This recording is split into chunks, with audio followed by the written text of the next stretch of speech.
నానమ్మ కథలు తెలుగు. అనగనగా ఒక ఊరు. ఆ ఊరి పేరు రామాపురం. ఆ ఊరిలో రాము తన భార్యా కొడుకుతో నివసించేవాడు. రాము చాలా పేదవాడు. రాము ప్రతిరోజూ అడవికి వెళ్ళి కట్టెలు కొట్టి తెచ్చి పక్క ఊరిలో అమ్ముకుని ఆ వచ్చిన ధనముతో భార్యా కొడుకుని పోషించేవాడు. ఇలా కాలం గడిచేది. ఒకరోజు రాము కట్టెలు కొట్టడానికి అడవికి వెళ్ళి వచ్చేటప్పుడు చిన్న పాము పిల్లను గ్రద్ద తన్నడం చూస్తాడు. ఇంతలో ఆ పాము పిల్ల కాపాడండి, కాపాడండి అని అంటుంది.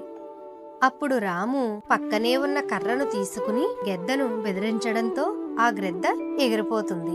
రాము పాము పిల్ల మాట్లాడుతుందేంటని ఆశ్చర్యంగా చూస్తాడు. అరేరే, రక్తం కారుతుందే. అప్పుడు రాము పాము పిల్లకు గ్రద్ద చేసిన గాయాన్ని చూసి పక్కనే ఉన్న ఆకును తీసి గాయంపై పసర వేస్తాడు. అప్పుడు పాము పిల్ల రాముతో, మీరు చాలా మంచివారండి. మీలాంటి మంచివారిని నేను ఎప్పుడూ చూడలేదు అని అంటుంది. అప్పుడు రాము, ఎవరైనా ఆపదలో ఉన్నప్పుడు రక్షించడం మన ధర్మం కదా. అందరూ మీలా ఉండరు కదా. నువ్వు చాలా బాగా మాట్లాడుతున్నావే. పాము పిల్ల మాట్లాడడం నేనెప్పుడూ చూడలేదు. ఇంతకీ ఎవరు నీవు? నేను నాగరాజు కుమారుడిని. నా పేరు సుబ్రహ్మణ్యం. మా నాన్నగారు నాగలోకానికి రాజు. నేను నా స్నేహితులతో ఆడుకోవడానికి వచ్చాను. ఇంతలో మీ దయ వల్ల నాకు ఈ అపాయం తప్పింది. మీరు నాతో వస్తారా? మా నాన్నగారితో చెప్పి మంచి బహుమతి ఇప్పిస్తాను. నాకు ఎటువంటి బహుమతులు వద్దు. కష్టాన్ని నమ్ముకుని బతికేవాడిని. నాకెందుకు నాయనా ఈ బహుమతులు? నువ్వు జాగ్రత్తగా ఇంటికి వెళ్ళు.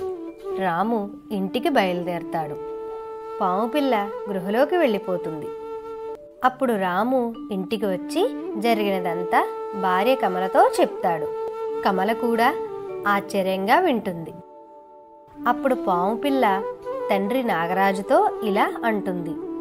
నాన్నగారు, నాన్నగారు, కుమారా సుబ్రహ్మణ్యం, ఎక్కడికి వెళ్ళావు ఎంతసేపు? ఏమిటా గాయం? అని అడగ్గా సుబ్రహ్మణ్యం జరిగినదంతా తండ్రి నాగరాజుకి వివరిస్తాడు. ఎంత ప్రమాదం తెప్పింది! ఈ రోజుల్లో కూడా అలాంటి వారు ఉంటారా? మనం కనబడితే కర్రలతో కుట్టేవారే గాని రక్షించేవారు ఉంటారా? ఈ మానవులలో ఆయనకి ఏమిచ్చి రుణం తీర్చుకోగలము కుమారా? అవును నాన్నగారు, అతను చాలా మంచివారు. నేను బహుమతి ఇప్పిస్తానన్నా వద్దన్నారు. కష్టాన్ని నమ్ముకుని బతికేవాడిని నాకెందుకు బహుమతులు అన్నారు నాన్నగారు. చాలా ఆశ్చర్యంగా ఉంది. ఈ రోజుల్లో కూడా మనుషుల్లో ఇలాంటి మంచి వారు ఉంటారా? అయినా మనం ఏదో విధంగా అతనికి సాయం చేయాలి కుమారా. అలాగే నాన్నగారు. ప్రతిరోజులాగే రాము కట్టెలు కొట్టడానికి అడవికి వెళ్ళబోతాడు.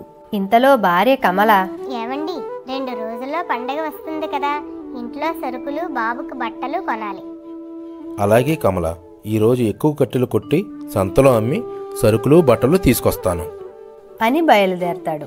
రాము అడవికి వెళుతుండగా నాగరాజు ప్రత్యక్షమై, నాయనా రాము. రాము భయంతో నాగరాజును చూస్తూ, ఎవరు మీరు? నన్ను పిలుస్తున్నారు?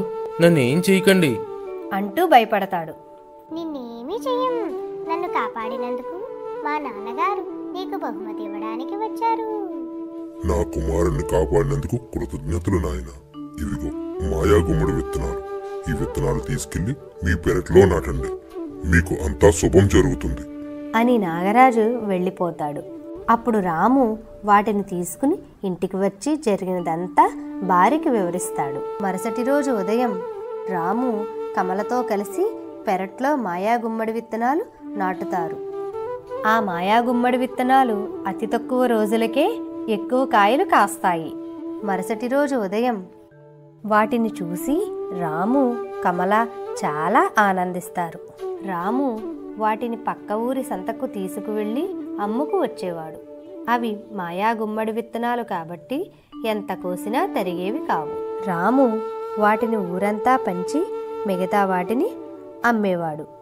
రాము ఇంటి పక్కనే 2 ఎకరాల పొలముని కౌలుకు తీసుకుని అందులో కూడా మాయాగుమ్మడి విత్తనాలు నాటుతాడు. ఇలా రాము అతి తక్కువ కాలంలోనే గొప్ప ధనవంతుడు అవుతాడు. అప్పుడు రాము వచ్చిన ధనముతో పెద్ద ఇల్లు కట్టుకుని కొడుకుని మంచి స్కూల్లో చదివిస్తాడు. అలాగే రాము సంపాదించిన దానిలో కొంత డబ్బును లేనివారికి సాయం చేస్తూ ఊరి మంచి కోసం ఉపయోగించేవాడు. ఇలా రాము భార్యా కొడుకుతో సంతోషంగా ఉండేవాడు.